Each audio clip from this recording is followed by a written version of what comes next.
नमस्कार दोस्तों, मैं सागर आपका स्वागत करता हूं आपके अपने चैनल द एग्ज़ाम ट्यूटर में। बच्चों, जैसा कि आप जानते हैं कि एसएससी सीएचएसएल 2024 की एग्ज़ाम डेट अब बहुत करीब है। ये एग्ज़ाम 1 जुलाई से 12 जुलाई के बीच में कंडक्ट करवाया जाएगा। अब टाइम बहुत कम बचा है। अब आपको अपने सिलेबस कंप्लीट करने के साथ साथ प्रीवियस ईयर्स क्वेश्चंस को भी सोल्व करना शुरू कर देना चाहिए, क्योंकि प्रीवियस ईयर्स क्वेश्चंस ही आपकी तैयारी में और ज़्यादा जान डाल देंगे। इससे आपको एग्ज़ाम पैटर्न जो होता है वो समझ में आएगा और उसके अकॉर्डिंग ही आप अपनी तैयारी को आगे बढ़ाएंगे। ठीक है, तो अपने YouTube चैनल के माध्यम से मैं आपको एसएससी सीएचएसएल के जनरल इंटेलिजेंस के पोर्शंस के प्रीवियस ईयर्स क्वेश्चन सोल्व करवाऊंगा। दोस्तों, आपकी जानकारी के लिए बता दूं कि जनरल इंटेलिजेंस के टोटल 25 क्वेश्चंस पूछे जाते हैं। उनके टॉपिक्स और नंबर ऑफ क्वेश्चंस इस टेबल में मेंशन है। तो मैं आपसे रिक्वेस्ट करता हूं कि एक बार आप वीडियो को पॉज करके इस टेबल से गो थ्रू हो जाएं। तो चलिए, टाइम वेस्ट ना करते हुए हम बढ़ते हैं वीडियो की तरफ। जो चैनल पर नए हैं वो चैनल को सब्सक्राइब जरूर कर लें, ताकि लेटेस्ट वीडियो की इन्फॉर्मेशन आपके पास जल्द से जल्द पहुंच सके। दोस्तों, जो मैं आज ये क्वेश्चन पेपर सोल्व करवाऊंगा वो क्वेश्चन पेपर है 13 मार्च 2024 की सेकंड शिफ्ट का। ये क्वेश्चन पेपर आज मैं आपको सोल्व करवाने वाला हूँ। इसी तरह मैं सभी प्रीवियस ईयर क्वेश्चंस को अपनी वीडियो की सीरीज़ में कवर करूँगा।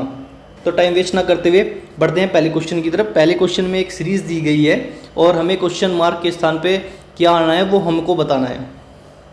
ठीक है, तो इसको मैं दोबारा लिख लेता हूँ। 3, 4, 7, 11, 18, 29 क्वेश्चन मार्क। देखिए, 3 और 4 के बीच में गैप कितना है? +1 का 4, 7 में, +3 का 7, 11 में, +4 का 11, 18 में, +7 का 18, 29 में, +11 का। देखिए, जो हमारे पास नीचे जो सीरीज़ बनी है ये सेम सीरीज़ हमारे पास गिवन सीरीज़ है। तो यानी कि अब 29 में क्या प्लस होगा? 18। तो आंसर क्या आएगा?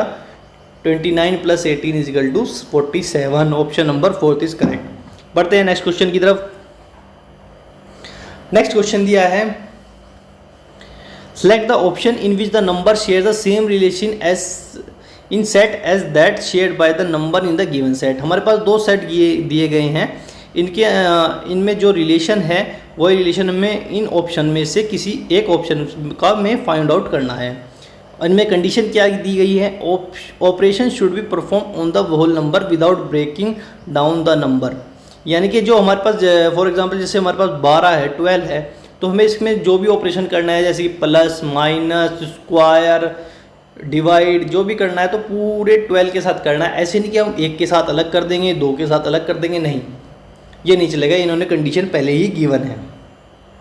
ठीक है, तो बढ़ते हैं अपने फर्स्ट सेट की तरफ। फर्स्ट सेट क्या है हमारा?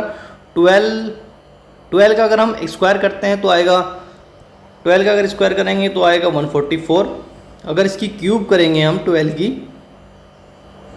की क्यूब करेंगे तो आएगा 1728। ठीक है, ऐसे ही अगर हम 6 का स्क्वायर करेंगे आएगा 36 और 6 की अगर क्यूब करेंगे आएगा 216। तो यही कॉम्बिनेशन बन गया। आप देखते हैं 11 की जो क्यूब है वो 1000 नहीं हो सकती, फर्स्ट ऑप्शन गलत। 14 की स्क्वायर तो ठीक है बट क्यूब नहीं हो सकती, गलत। ऑप्शन नंबर 3 में स्क्वायर 100 होगा 10 का और क्यूब होगी 1000, तो ऑप्शन नंबर 3 ठीक है। बढ़ते हैं नेक्स्ट क्वेश्चन की तरफ। नेक्स्ट क्वेश्चन है, how many triangles are there in the given figure. देखिए बच्चों, ये क्वेश्चन थोड़ा टिपिकल होते हैं, बट अगर आपके पास सही ट्रिक है इनको सोल्व करने की तो ये क्वेश्चन बहुत इजीली सोल्व हो जाते हैं। देखिए, पहले हम इसको ट्राइंगल बना लेते हैं। अगर किसी ट्राइंगल में कोई मीडियन दे रखी है, जैसे इस ट्राइंगल जो मैंने फिगर बनाई इसमें 2 मीडियन, इसको डिस्ट्रीब्यूट करके इस फिगर को मैंने तोड़ के पहले मैंने एक ट्राइंगल बनाया, उसके अंदर 2 मीडियन बना दिया। अगर किसी ट्राइंगल में मीडियन दे रखी है तो उसके ट्राइंगल के अंदर नंबर ऑफ ट्राइंगल काउंट कर लें कितने बैठे हैं। इस ट्राइंगल के अंदर नंबर ऑफ ट्राइंगल है 4। तो इस पूरे फिगर में जो नंबर ऑफ ट्राइंगल्स होंगे वो होंगे 4 × 2 = 8। अगर इसमें एक मीडियम और एक्स्ट्रा होती तो नंबर ऑफ ट्राइंगल कितने हो जाते? 1, 2, 3, 4, 5, 6। तो 6 × 2 करते हैं हम तो हो जाता 12। ठीक है, समझ गए। लेकिन अभी हमारे पास दो मीडियम को लेके चलेंगे, तो उसको मैं एक बार रब कर देता हूँ।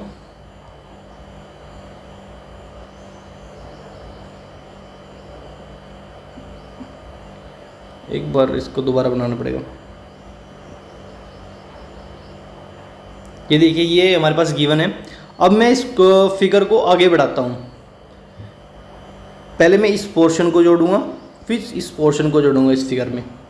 तो इस पोर्शन को जोड़ने के लिए मैं क्या करूँगा, इस मीडियम का आगे बढ़ा के ये ट्राइंगल बना लेता हूँ। तो ये एक अलग शेप ऐड करने के बाद हमारे पास कितने एक्स्ट्रा ट्राइंगल जो हो जाएंगे, काउंट करते हैं। ये हो गया 1, ये हो जाएगा 2, ये हो जाएगा आपका 3 पूरा, और ये जो है ये हो जाएगा 4, और ये साइड वाला ये हो जाएगा 5, और एक ट्रायंगल ये बनेगा, ये हो जाएगा 6।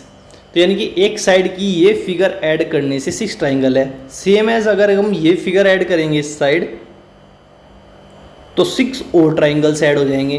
तो यानी कि 6 + 6 कितने हो जाएगा 12, और 8 हमारे पास पहले से ही है। 8 और 12 कितने हो गए 20, यानी कि ऑप्शन नंबर 3 ठीक है। बढ़ते हैं नेक्स्ट क्वेश्चन की तरफ। नेक्स्ट क्वेश्चन क्या है, टू स्टेटमेंट और कंक्लूजन से रिलेटेड क्वेश्चन है। तो पहले हम डायरेक्ट स्टेटमेंट पढ़ते हैं। No mobile is an electronics device, यानी कि मोबाइल और इलेक्ट्रॉनिक्स डिवाइस के बीच में कोई कनेक्शन नहीं है। मोबाइल ये इलेक्ट्रॉनिक्स आइटम्स, सॉरी डिवाइस कर रहा हूँ, आइटम्स। सेकेंड स्टेटमेंट क्या है, all electronics items are costly, यानी कि इलेक्ट्रॉनिक आइटम कॉस्टली के अंडर में आएंगे टोटल, ये हो गया कॉस्टली। अब कंक्लूजन पढ़ते हैं। No costly is a mobile, no costly यानी कि इन दोनों के बीच में, कॉस्टली और मोबाइल के बीच में कोई रिलेशन नहीं है, फर्स्ट कंक्लूजन में। सेकंड कंक्लूजन में क्या है, सम कॉस्टली आर मोबाइल। अब दूसरे कंक्लूजन में क्या दिखा दिया, अगर ये इनके साथ रिलेशन होगा तो ये सम का जो रिलेशन होगा यहाँ पे डिफाइंड होगा, ये मोबाइल हो गया। अब हम पढ़ते हैं इनके options. Both conclusion 1 and second follow, both conclusion follow नहीं हो सकते, क्योंकि एक कंडीशन में फर्स्ट कंक्लूजन में बोला है कि इनके बीच में कोई रिलेशन नहीं है, सेकंड में दिखा दिया ये रिलेशन है, तो ऑप्शन नंबर 1 गलत। सेकंड क्या है, आइदर कंक्लूजन 1 और सेकंड फॉलो, या तो उसने बताया है कि 1 फॉलो होता है या फिर सेकंड फॉलो होता है, ये करेक्ट है। अगर पहला फॉलो होगा दूसरा नहीं होगा, दूसरा होगा तो पहला नहीं होगा, तो इसका मतलब हम ऑप्शन 2 सेलेक्ट कर लेते हैं। 3 और 4 ऑप्शन भी पढ़ लेते हैं एक बार। ओनली कंक्लूजन सेकंड फॉलो, अगर इन्होंने ओनली वर्ड दे दिया है, ओनली का मतलब सेकंड ही फॉलो होता है, लेकिन हमारे पास जो स्टेटमेंट है ऐसा कहीं डिफाइंड नहीं हुआ कि ये फॉलो होगा सेकंड, तो ये भी गलत हो गया। सेकंड में भी हमें ओनली दे दिया 1, तो ये भी हमें डिफाइंड नहीं है हमारे स्टेटमेंट में, तो ये भी गलत हो गया, यानी ऑप्शन नंबर 2 ही करेक्ट है। बढ़ते हैं नेक्स्ट क्वेश्चन की तरफ। नेक्स्ट क्वेश्चन है हमारा, मिसिंग नंबर ढूंढना है। इन्होंने बताया है कि जैसे फर्स्ट नंबर सेकंड से रिलेटेड है, और ये थर्ड नंबर 4 से रिलेटेड है, तो फिफ्थ नंबर 6 से कैसे से भी रिलेटेड होगा इसी सीक्वेंस में, बट 6 नंबर क्या होगा हमें ये बताना है, ठीक है। अभी लिख लेते हैं हम 33, 121 और 27, 81 और 45, यहाँ क्वेश्चन मार्क है। अब देखिए दोस्तों, जैसे 33 के अगर हम फैक्टर करेंगे तो 11 × 3 आएगा, और 121 को हम क्या लिख सकते हैं 11 का स्क्वायर। 27 के फैक्टर करेंगे 9 × 3 आएगा, और 81 किसका स्क्वायर है 9 का स्क्वायर है, तो यानी कि इंटू फर्स्ट वाले ऑप्शन में आएगा इंटू 3, सेकेंड में उसका स्क्वायर। और 45 को हम क्या लिख सकते हैं 15 × 3, और इधर क्या आएगा 15 का square according to the logic जो इन दोनों में फॉलो हुआ है, तो यानी कि यहाँ पे क्या आएगा 225, यानी कि option number second is correct. बढ़ते हैं नेक्स्ट क्वेश्चन की तरफ। नेक्स्ट क्वेश्चन है, ये ब्लड रिलेशन से रिलेटेड क्वेश्चन है। अमन is the brother of Boman and चमन, जो अमन है वो बमन और चमन का ब्रदर है। एक अपनी क्या नाम सुविधा के लिए हम क्या कर लेंगे, जो कि हम जो स्क्वायर के अंदर रखेंगे वो होगा मेल कैरेक्टर, और जो सर्कल के अंदर रखेंगे वो होगा फीमेल कैरेक्टर। ये हम अलग से लिख लेते हैं। अमन ब्रदर है तो यानी कि ये हो गया मेल, ये डिफाइन है ना, अमन इज़ अ ब्रदर, तो यानी कि मेल कैरेक्टर है, इसको हम अपने रेक्टेंगल के अंदर रख लिया है। एंड नेक्स्ट स्टेटमेंट क्या दी है, बमन इज़ इमलीज मदर। बमन जो है वो इमली की मदर है, तो यानी कि ममल फीमेल हो गई, मदर है। नेक्स्ट क्या दिया, फादर नहीं, Faran is a Aman's father. Faran is a Aman's father, यानी फरान एक मेल कैरेक्टर हो गया क्योंकि फादर है, तो इसको भी हम रेक्टेंगल के अंदर रख लेते हैं। अब देखते हैं क्या पूछा है, which of the following is definitely true. True हमें एक ऑप्शन चूज़ करना है जिसमें करेक्टली ट्रू है। फर्स्ट है अमन एंड इमली आर सिबलिंग। अमन और इमली सिबलिंग नहीं है, ये ऑप्शन गलत हो गया। सेकंड है Chaman is male. Chaman is male, Chaman का हमारे पास जेंडर डिफाइंड नहीं है, तो ये गलत हो गया। Option 3 Chaman is the brother of Aman. Chaman is the brother of Aman, but ये डिफाइन नहीं है ना, ये सिस्टर भी हो सकता है ना चमन, तो इसका करेक्टर जेंडर हमें पास डिफाइंड नहीं है, तो ऑप्शन 3 भी गलत। Boman is a sister of Chaman. Boman is a sister of Chaman, yes ये एक ऑप्शन ठीक हो, क्योंकि बमन का हमारे पास जेंडर डिफाइंड है, ये क्या है, एक फीमेल करेक्टर है, और चमन एंड बमन दोनों ही अमन के भाई हैं, अमन इन दोनों का भाई है, सॉरी, तो इसलिए option number 4 is correct, Boman is a sister of चमन। बढ़ते हैं नेक्स्ट क्वेश्चन की तरफ। नेक्स्ट क्वेश्चन क्या दिया है, in the following question 4 numbers pairs are given, each pair the number on the left side of dash is related to the number of the right side of the dash with some logic rules and relation. यानी कि जो dash दिया है इसके side के जितने भी options हैं ये इनसे रिलेटेड है किसी लॉजिक की तरह। 3 player are similar on the basis of logic select the odd. इनमें से 3 ऑप्शन सिमिलर हैं, एक जो ऑप्शन है वो ओड है, वही हमारा आंसर होगा, उसको हमें फाइंड आउट करना है। कंडीशन क्या दी है, वही सेम कंडीशन पुराने वाली, operation should be perform on the whole, मतलब पूरे नंबर पर अगर 2 3 4 5 है तो पूरे पे ही प्लस माइनस स्क्वायर स्क्वायर सब कुछ इस पे ही होगा, ना कि 2 पे अलग, 3 पे अलग, 4 पे अलग, 5 पे अलग, ऐसा कुछ नहीं होगा, सब उस पे ही होगा। तो एक बार इन पे देख लेते हैं कि कैसे इनको सोल्व करते हैं। एक बार इन सब को हम डबल करके देखते हैं। लेफ्ट साइड वाले जितने भी डिजिट हैं 2 3 4 5 को अगर हम डबल करें तो हमारे पास क्या आता है 4690, और अगर 2 3 5 4 का हम डबल करें तो हमारे पास आएगा 4708। 3241 का अगर हम डबल करें तो हमारे पास आएगा 6481, और सॉरी 82, और अगर हम 1326 का डबल करें तो हमारे पास आएगा 2652। तो अब देखिए जितनी भी हमारे पास डिजिट आई हैं वो राइट साइड डैश की जो राइट साइड में नंबर हैं उनसे छोटी हैं, जैसे 4690 4826 से छोटी है, 4708 4835 से छोटी है, बट जो ये थर्ड नंबर की जो है 6482 ये इससे बड़ी है, ये इससे बड़ी है, और फोर्थ नंबर का 2652 3807 से छोटी है, यानी कि ऑप्शन नंबर 3 ही ओड है और यही हमारा उत्तर है। बढ़ते हैं नेक्स्ट क्वेश्चन की तरफ। नेक्स्ट क्वेश्चन है after interchanging the given two sign that signs what will the value of expression 1 and 2 respectively. अगर हम प्लस की जगह माइनस करते, माइनस की जगह प्लस करते तो इन दोनों का आंसर क्या होगा, तो ये हम करके सोल्व करके देख लेते हैं। 45 प्लस की जगह माइनस कर दिया, 15 इंटू 30 डिवाइड बाई 10, प्लस की जगह माइनस की जगह प्लस कर दिया, 25 इजिकल टू क्या आएगा 45 माइनस बोर्ड मास के रूल्स के अकॉर्डिंग पहले हम डिवाइड करेंगे, डिवाइड करके आ जाएगा 3 प्लस 25, इनकी मल्टीप्लाई करेंगे तो 45 माइनस 45 प्लस 25 ये आ जाएगा 25। फर्स्ट एक्सप्रेशन का आंसर है 25। सेकंड का आंसर हम देखते हैं 6 इंटू 9 प्लस, प्लस की जगह यहाँ पे क्या करेंगे हम माइनस, -5 माइनस की जगह प्लस करेंगे 8 डिवाइड बाई 4। वैसे अगर हम जैसे हमारे पास क्वेश्चन पेपर में टाइम कम होता है तो हम ऑप्शन नंबर फर्स्ट एक्सप्रेशन का आंसर है 25, तो यानी कि हम ऑप्शन चेक कर लेते हैं 25 इसमें सेकंड, तो हमारे अकॉर्डिंग 25 ही ठीक होगा। अपने टाइम बचाने के लिए हम सेकंड एक्सप्रेशन सोल्व नहीं करेंगे, बट यहाँ पर मैं आपको सोल्व करके दिखा देता हूँ, but question paper actual exam में आप ऐसा मत करना।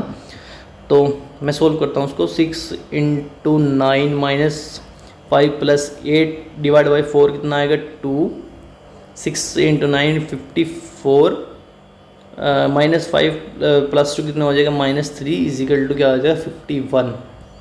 तो यानी कि सेकंड क्या है 51, फर्स्ट क्या 25, यानी कि 2 ठीक है।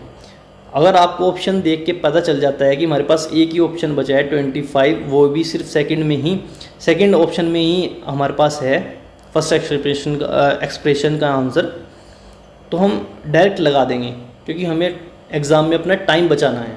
ठीक है, बढ़ते हैं नेक्स्ट क्वेश्चन की तरफ। How many pinks are neither green nor yellow. ऐसी कितने पिंक हैं जो ना तो ग्रीन है ना येल्लो हैं। तो हम ग्रीन की बाउंड्री, पिंक जो है हमारा इस रेक्टेंगल से डिफाइन हो रहा है। अब हम ग्रीन की बाउंड्री देख लेते हैं, जो ग्रीन सर्कल है जो कि पिंक के अंडर में आती है वो बाउंड्री ये है। येल्लो ट्राइंगल है, इसकी बाउंड्री यह है, ये है येल्लो की। अंदर कितना बच गया पोर्शन, ये जो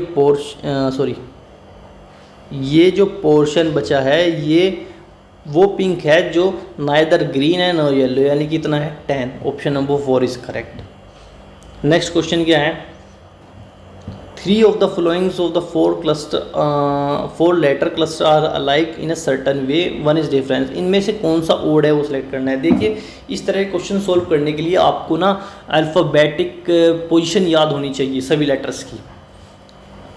अभी तो मैं आपको एक टेबल दिखाता हूँ, ये टेबल सिर्फ आपको समझाने के पर्पज़ से है, वो एग्ज़ाम में ऐसी कोई टेबल आपके पास नहीं दी होगी, तो आपको ये नंबर्स याद करने हैं, अल्फ़ाबेटिक पोजीशन याद करनी है हर लेटर की, तभी आप इस क्वेश्चन को सॉल्व कर पाएंगे। जैसे UTS है, UTS इसकी जो सीक्वेंस है वो डिक्रीजिंग ऑर्डर में है। अल्फ़ाबेटिक अगर सीक्वेंस देखें तो ये डिक्रीजिंग ऑर्डर में है UTS। GHI ये इंक्रीजिंग ऑर्डर में है। ONM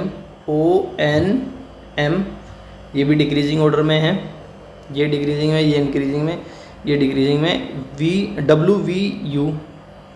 WVU भी डिक्रीजिंग ऑर्डर में है, तो यानी एक ही इंक्रीजिंग ऑर्डर में है, वो है GHI, यानी कि ऑप्शन नंबर 2 इज़ करेक्ट। बढ़ते हैं नेक्स्ट क्वेश्चन की तरफ। नेक्स्ट क्वेश्चन है मिरर इमेज से रिलेटेड। एक मिरर प्लेस कर दिया गया है AB पर, उसकी मिरर इमेज डिफाइन करनी है हमें, कौन सी होगी इन ऑप्शन 4 में से। तो फर्स्ट इसके अंदर की एक डिजिट देख लेते हैं हम इस गिवन इमेज की। R है, जैसे R है, R के नीचे अगर हम मिरर लगा दूँ तो उसकी क्या इमेज बनेगी, वो बनेगी ऐसे। देखते हैं कौन से ऑप्शन में करेक्ट है। ऑप्शन 1 में गलत है, 2 में है, 3 में है, 4 में है। नेक्स्ट हम देखते हैं 5 की। 5 की अगर हम मिरर इमेज देखो तो क्या बनती है, ये बनेगी। देखते हैं बचे हुए 3 ऑप्शन में किस में है। ऑप्शन नंबर 2 में नहीं है,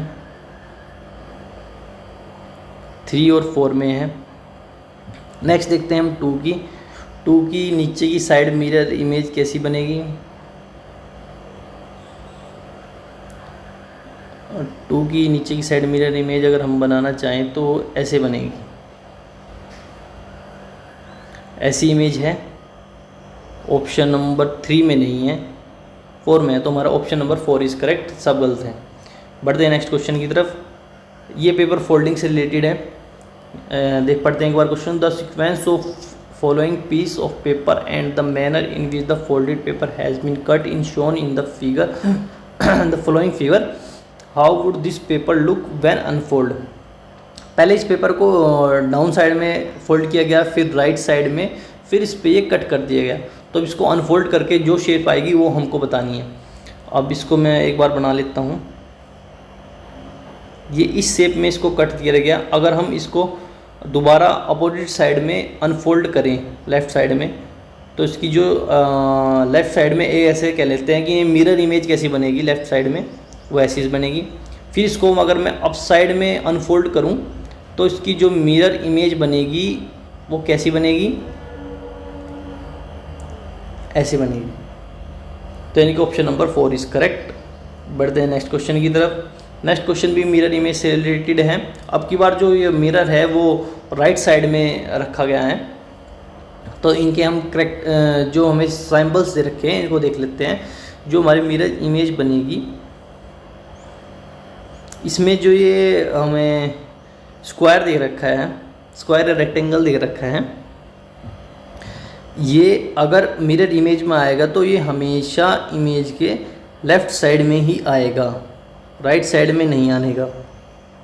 ठीक है, अब ऑप्शन में देख लें किस किस में लेफ़्ट साइड में है। फर्स्ट में है, सेकंड में है, थर्ड में नहीं है और फोर्थ में नहीं है। यानी कि फर्स्ट और सेकंड में से ही कोई ऑप्शन एक हमें सेलेक्ट करना है।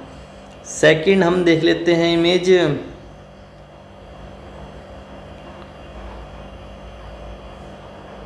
हम इस लाइन की इमेज देखते हैं सेकंड वाले में।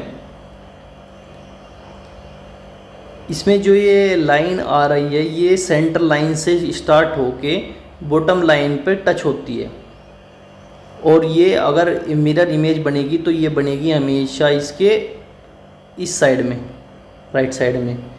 यानी कि अगर हम ऐसे लाइन करें तो ये बॉटम सेंटर लाइन से निकलेगी और बॉटम के यहाँ पे टच होगी, लाइन के सेंटर लाइन से निकलेगी। अब देखते हैं ये ऑप्शन, दो ऑप्शन में से किसमें अवेलेबल है। 1 में तो है बट 2 में नहीं है, तो ये ऑप्शन 2 गलत हो गया, बच गया हमारे पास एक। तो आंसर हमारा एक हो गया। बढ़ते हैं नेक्स्ट क्वेश्चन की तरफ। देखिए गैप फिलिंग से रिलेटेड क्वेश्चन है। ये क्वेश्चन थोड़े टिपिकल होते हैं। जैसे ही आपको एग्जाम में क्वेश्चन दिखे तो जल्दी से जल्दी अपने ऑप्शन पुट अप करके देख लेना चाहिए कि कौन सा मेरा ऑप्शन करेक्ट बैठेगा इसमें। ठीक है, मैं एक बार इसको सीरीज़ को लिख देता हूँ।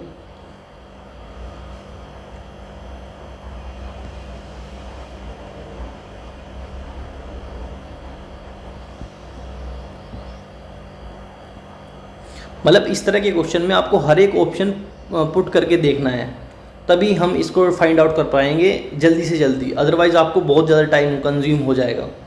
जैसे फर्स्ट ऑप्शन मैं पुट अप करके देखता हूँ। फर्स्ट क्या है, W Y X Y W X Y। Next option में पुट करता हूँ Y X Y W, नहीं Y X Y, सॉरी यहाँ पे Y है, W X X। Next put करके देखता हूँ, एक बार दोबारा सीरीज लिख लेता हूँ।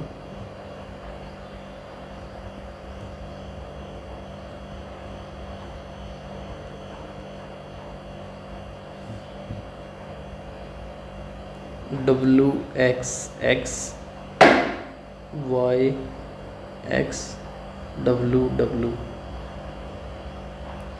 और नेक्स्ट मैं पुट करके देख लेता हूँ Y X X Y W X Y। अब देखते हैं कोई किसी ऑप्शन की कोई सीरीज़ बनती है क्या। W X W W Y X X X। First का कोई सीक्वेंस नहीं बढ़ना, सेकंड की कोई बढ़नी है कि series Y X X X। Second की भी मुझे कोई नहीं लग रही। थर्ड की ट्रिपल W इधर हो गया, डबल Y ट्रिपल W आगे कहीं नहीं आया, तो ये भी नहीं बन रही है। फोर्थ की अगर मैं देखूँ ध्यान से तो W X Y W W X X Y Y triple W triple X triple Y। Fourth की बन रही है। एक बार मैं ऊपर पुट करके दिखा देता हूँ ताकि आपको सही से समझ में आ जाए। Y X X Y.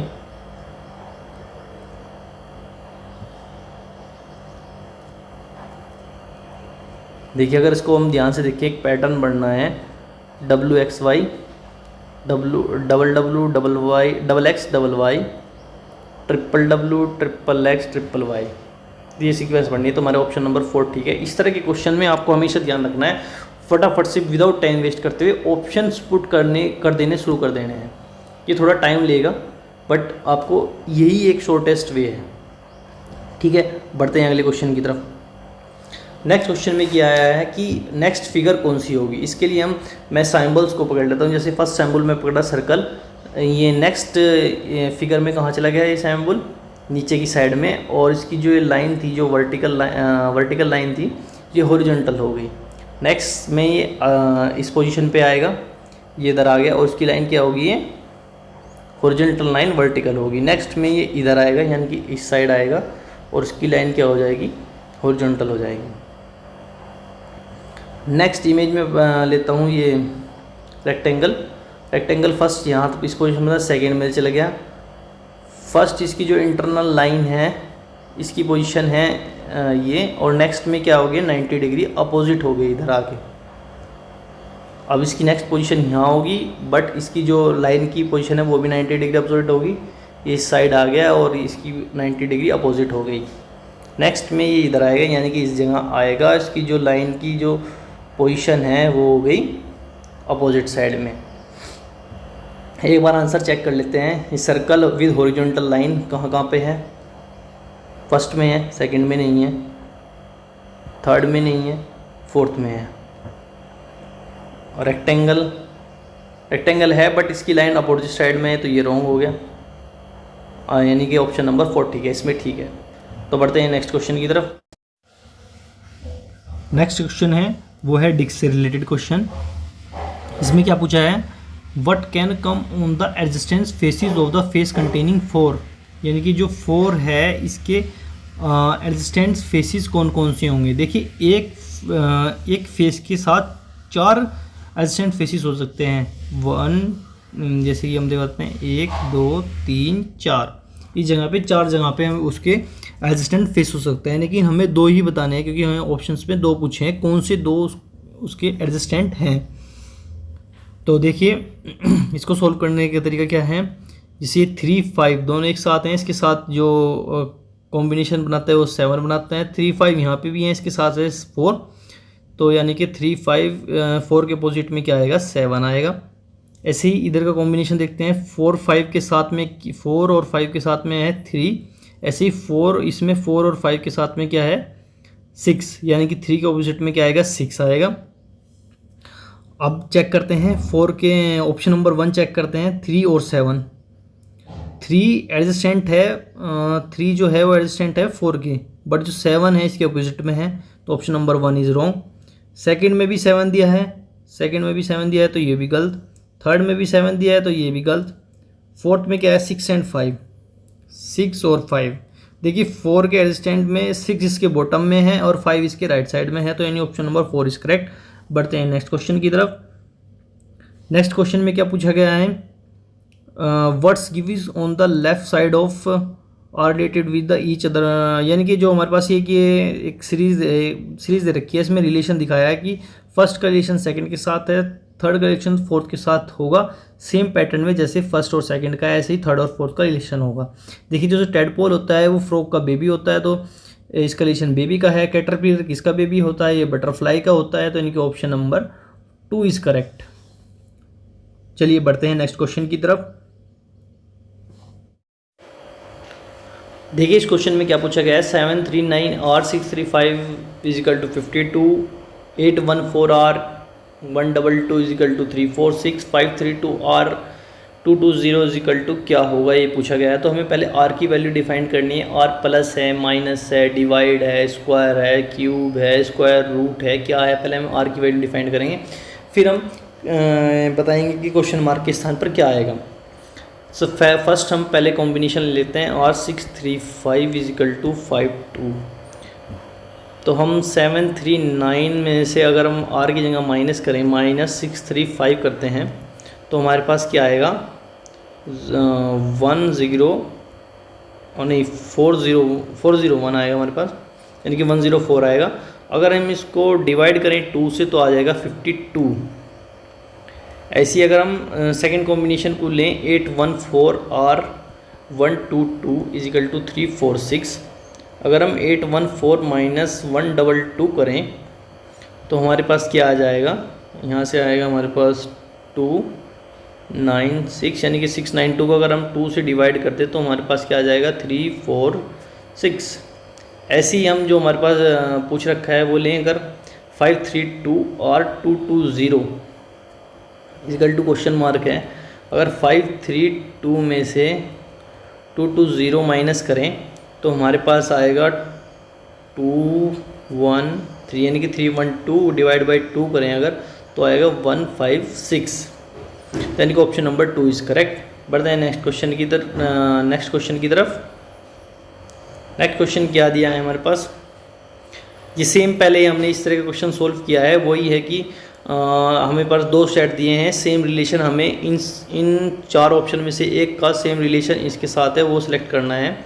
और वही हमारे पास जो रूल दिया गया है वो है operation should be perform on the whole number without breaking down the number into its constituent digit. यानी कि अगर 39 है तो 39 को के साथ ही हमें डिवाइड, स्क्वायर क्यूब, रूट, ये कुछ जो भी करना है हमें 39 के साथ करना है। ऐसे नहीं कि हम 3 के साथ अलग करेंगे, 9 के साथ अलग करेंगे।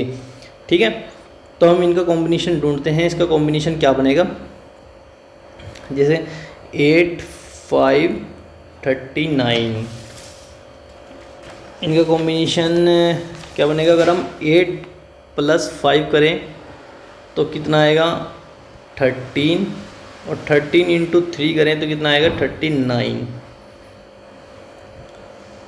और सेम अगर हम नीचे वाले के साथ करें तो 14 + 11 करें तो कितना आएगा 25 × अगर 3 करें तो आएगा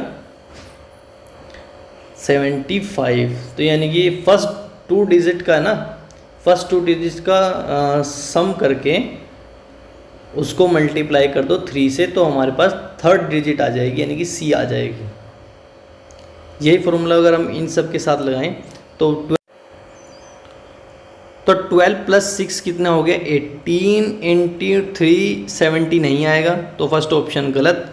सेकंड 9 + 5 कितना हो गया 14 × 3, ये 54 नहीं आएगा, ये गलत। 7 + 3 कितना हो गया 11 × अगर 3 करें तो 33 आएगा, यानी ऑप्शन नंबर 3 इज़ करेक्ट। बढ़ते हैं नेक्स्ट क्वेश्चन की तरफ। नेक्स्ट क्वेश्चन है select the word pair in which the words are related in the same way as the words are related in the following pair. यानी कि जैसे farmer plug से related है ऐसे ही हमें कोई रिलेशन सेलेक्ट करना है जो हमारा आंसर होगा। जैसे फार्मर प्लग से रिलेटेड है, सोल्जर पेन गलत, सर्जन स्कैल्पेल, ये ऑप्शन नंबर 2 हमारा करेक्ट होगा। सर्जन जो है वो स्कैल्पेल से रिलेटेड है। नेक्स्ट क्वेश्चन की तरफ बढ़ते हैं। There are 4 group of words are alike in a some manner, select the odd. इनमें से ओड कॉम्बिनेशन को हमें हटाना है, जो हमारा ओड है वो बताना है। कोरियोग्राफर, एडिटर, कारपेंटर, तीनों प्रोफेशन हो गए तो ये ठीक है। शर्ट, ट्राउज़र, साड़ी, ये तीनों एक कॉम्बिनेशन, एक वीयरिंग है यानी कपड़े हैं जो हम पहनते हैं। Car, truck, road. कार देखिए, कार ट्रक तो व्हीकल हो गए बट रोड इस कॉम्बिनेशन के साथ नहीं सेट हो रहा, तो मेरे ख्याल एक बार हम 4th ऑप्शन भी पढ़ लेते हैं। चेयर, टेबल, स्टूल, ये सब फर्नीचर के हैं के अंडर, फर्नीचर के कैटेगरी में आते हैं, तो हमारा यानी कि ऑप्शन नंबर 3 ओड है, यानी कि ऑप्शन नंबर 3 हमारा करेक्ट होगा। बढ़ते हैं नेक्स्ट क्वेश्चन की तरफ। नेक्स्ट क्वेश्चन है after arranging the given words according to the dictionary order which come at 5th position. तो ये हमारे पास 5 वर्ड दिए गए हैं, तो इनको हमें डिक्शनरी वर्ड के अकॉर्डिंग जो 5th पोजीशन पे आएगा उसको हमें बताना है कौन सा आएगा। तो फर्स्ट हम इन वर्ड्स का फर्स्ट लेटर देख लीजिए, W सेम है, R भी सेम है, A भी 5 वर्ड में सेम है। नेक्स्ट अलग है P, T, S, N, C। तो सबसे पहले आता है C, हमें 5th पोजीशन डिफाइन करनी, तो फर्स्ट पोजीशन पे आएगा C, ये नहीं होगा। C के बाद फिर नेक्स्ट कौन सा आएगा हमारा N, वो भी नहीं होगा। एन के बाद हमारा पी आएगा, P third position P, fourth position पे टी आएगा या एस आएगा, तो फोर्थ पोजीशन पे आएगा एस, फिफ्थ पोजीशन पे आएगा टी, यानी कि ये जो वर्ड है ये हमारा फिफ्थ पोजीशन पे आएगा, यानी कि option number fourth is correct. बढ़ते हैं नेक्स्ट क्वेश्चन की तरफ। नेक्स्ट क्वेश्चन है हमारा, इन the following question select the related words from the given alternative. जैसे ये इससे रिलेटेड है, इससे रिलेटेड क्या होगा हमें डिफाइन करना है। देखिए बच्चों, इस तरह के क्वेश्चन सोल्व, अल्फ़ाबेट से रिलेटेड क्वेश्चन सोल्व करने के लिए हमें अल्फ़ाबेटिक पोजीशन याद होनी चाहिए। मैं अभी आपको एक टेबल दिखा देता हूँ। ये टेबल सिर्फ ये आपको समझाने के पर्पज़ से है, बट आपको ये टेबल 100% याद होनी चाहिए, ताकि आप अपने क्वेश्चन पेपर में विदाउट टाइम वेस्ट करें जल्दी से जल्दी क्वेश्चन को सोल्व कर सकें अल्फ़ाबेट से रिलेटेड। और ये भी बिल्कुल डिफाइंड है कि अल्फ़ाबेट से रिलेटेड क्वेश्चन 100% 2 या 3 क्वेश्चन एसएससी सीएचएसएल के पेपर में ज़रूर देखे जाएंगे, इवन सीजीएल के पेपर में भी आते हैं। तो ये टेबल आपको 100% याद होनी चाहिए। तो फर्स्ट कॉम्बिनेशन ले लेते हैं। जैसे ए रिलेटेड है बी से, इसकी नेक्स्ट पोजीशन है यानी कि +1 पोजीशन है। टी रिलेटेड है वी से, कैसे रिलेटेड है टी? टी रिलेटेड है वी और +2 पोजीशन। और एक्स रिलेटेड है ए से, कितने कौन सी पोजीशन पे? एक्स है 1 2 3 +3 पोजीशन पे। जे रिलेटेड है एन से, कैसे? 1 2 3 4 +4 पोजीशन। तो ये इनका कॉम्बिनेशन है फर्स्ट के लिए +1 2 3 4 ऐसे ही कॉम्बिनेशन बनेगा। यानी वाई के साथ नेक्स्ट, वाई के नेक्स्ट में +1 पे क्या आएगा? वाई के साथ आएगा जेड, +1 पे जेड। अब देखिए बच्चों, एक चीज़ ध्यान देता हूँ आपको टाइम बचाने के लिए एग्जाम में। जैसे आपके फर्स्ट पोजीशन पे जेड आ गया, तो ऑप्शन के फर्स्ट पोजीशन पे जेड किस में है? ऑप्शन नंबर 2 में। तो हम डायरेक्ट पूरा का पूरा सीक्वेंस लिखने के बजाय हम फर्स्ट पोजीशन हमने पहले ही चेक कर ली, तो ऑप्शन 2 है, तो हम आगे अपने टाइम वेस्ट नहीं करेंगे +2 +3 करके ना इन सब के लिए। तो हम डायरेक्ट ऑप्शन नंबर 2 करेक्ट कर देंगे और बढ़ेंगे नेक्स्ट क्वेश्चन की तरफ, अपने टाइम को वेस्ट होने से बचाएंगे। नेक्स्ट क्वेश्चन है 24। इसमें क्या पूछा गया है? In a certain code language Iceland is written as this, tablet is written as this, and how will Bengal is written in that language. तो यानी कि सेम इसके लिए भी वही क्वेश्चन मैं बताया आपको, 2 से 3 क्वेश्चन अल्फ़ाबेट से रिलेटेड जरूर आने चाहिए और इसके लिए आपको टेबल याद होनी चाहिए। तो एक बार फिर मैं टेबल खोल लेता हूँ। टेबल में आइसलैंड जैसे वर्ड है, आइसलैंड को इन्होंने लिखा है HTKBME। IS से कैसे रिलेटेड है? IS से है एक पोजीशन बैक, यानी कि -1 पोजीशन पर। ST से कैसे रिलेटेड है? ST से +1 पोजीशन पर, एक पोजीशन ज़्यादा। LK से कैसे रिलेटेड है? -1 पोजीशन। AB से कैसे रिलेटेड है? +1 पोजीशन। तो देखिए ये कॉम्बिनेशन एक बनता जा रहा है, -1 +1 -1 +1 ऐसा कॉम्बिनेशन बढ़ेगा। तो हम अपना टाइम वेस्ट नहीं करेंगे। इस क्वेश्चन के लिए हम अपना टाइम वेस्ट करेंगे क्योंकि हमारे पास सीरीज़ बन गई। ऐसा नहीं कि हम पहले इसका भी चेक करेंगे, आइसलैंड का भी, फिर से हम टैबलेट का भी चेक करेंगे। ऐसे हमारे पास टाइम को हमें बचाना है। एसएससी का मतलब है कि आपको कम से कम टाइम में ज़्यादा से ज़्यादा हम क्वेश्चन सोल्व करें, ठीक है। तो ये हमारी कुछ ट्रिक्स हैं जिससे हम अपने टाइम को बचाएंगे। एसएससी डिमांड करती है टाइम मैनेजमेंट की ना, तो हम अपना टाइम मैनेज कैसे डिफाइन करेंगे? जब हमारे पास सीरीज़ पता चल गई -1 +1 -1 तो हम अपना टाइम नहीं वेस्ट करेंगे अगले वर्ड के लिए भी। तो हम सीधा अपना आंसर वाला जो हमें पूछा गया है ना वो देख लेंगे। बेंगल को लिख लेते हैं। बेंगल में बी से क्या करना है? -1 करेंगे तो क्या आएगा? ए आएगा -1 पर। +1 ए से +1 पे क्या आएगा? बी आएगा। एन से -1 पे क्या आएगा? एम आएगा। और जी के -1 पे क्या आएगा? एफ आएगा। नहीं, जी के +1 पे क्या आएगा? एच आएगा। और एल के -1 करेंगे तो के आएगा। और ई का +1 करेंगे अगर तो एफ आएगा। तो ये कॉम्बिनेशन बैठेगा ABMHFK। ABMHFK इनका ऑप्शन नंबर फर्स्ट ही है, तो option number first is the correct answer. बढ़ते हैं नेक्स्ट क्वेश्चन की तरफ। देखिए बच्चों, इस क्वेश्चन में क्या पूछा गया है। In a certain code language bad is written as 122, cave is written as 37, the how add will written in that code language. देखिए क्वेश्चन अगेन फिर से अल्फ़ाबेटिक पोजीशन वैल्यू से रिलेटेड है। तो आपको मैंने बोला था कि ये क्वेश्चन आपके लिए बहुत ज़रूरी हैं, अल्फ़ाबेट के पोजीशन वैल्यू याद करना। ये इस पेपर का 4th क्वेश्चन है, आप देख सकते हैं इसकी कितनी इंपॉर्टेंस है। ठीक है, बढ़ते हैं क्वेश्चन की तरफ। बैड को उसने कैसे लिखा है, बैड को लिखा है 122 और कैब को लिखा है 37। तो अगर हम बैड की पोजीशन वैल्यू लिख दें तो बी की वैल्यू कितनी होगी 2, ई की वैल्यू कितनी होगी 5 और डी की वैल्यू कितनी है 4। अगर इसको अगर हम पोजीशन वैल्यू को एडअप कर दें तो कितना आएगा 5 और 2 7 11 का अगर हम स्क्वायर कर दें तो आता है 121 +1 कर देंगे तो आ जाएगा 122। सेम पैटर्न अगर हम सेकंड के साथ फॉलो करें तो सी की पोजीशन वैल्यू कितनी है 3, ए की पोजीशन वैल्यू कितनी है 1 और बी की पोजीशन वैल्यू कितनी है 2।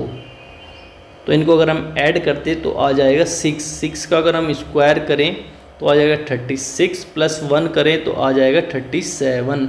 तो यानी ये कॉम्बिनेशन सही बैठता है। हम ऐड के साथ भी यही कॉम्बिनेशन ऐड करेंगे। तो जो ऐड की पोजीशन वैल्यू कितनी है वर्ड्स की, ए की तो 1 हो गई, 5 ने डी की 4 प्लस इन तीनों को अगर ऐड कर दे पोजीशन वैल्यूज़ को तो आ जाएगा हमारे पास 9 का स्क्वायर करेंगे तो आएगा 81 + 1 इजिकल टू कितना आ जाएगा 82। यानी कि option number 2 is the correct. देखिए बच्चों, ये मैंने आपको 25 क्वेश्चन सोल्व करवाए जो कि 13 मार्च को 2023 में पूछे गए थे सेकंड शिफ्ट में। ठीक है, इसी तरह मैं आपको अपनी यूट्यूब वीडियो की सीरीज़ के माध्यम से सारे प्रीवियस ईयर क्वेश्चन सोल्व कराने की कोशिश करूँगा। आप मेरे साथ जुड़े रहें। आप अपनी तैयारी के साथ साथ अगर मेरी वीडियो देखते हैं, प्रीवियस ईयर्स क्वेश्चन सोल्व करते हैं with time, then I am guarantee you आपको डेफिनेटली एसएससी सीएचएसएल के एग्ज़ाम में सफलता मिलेगी। ओके दोस्तों, जय हिंद।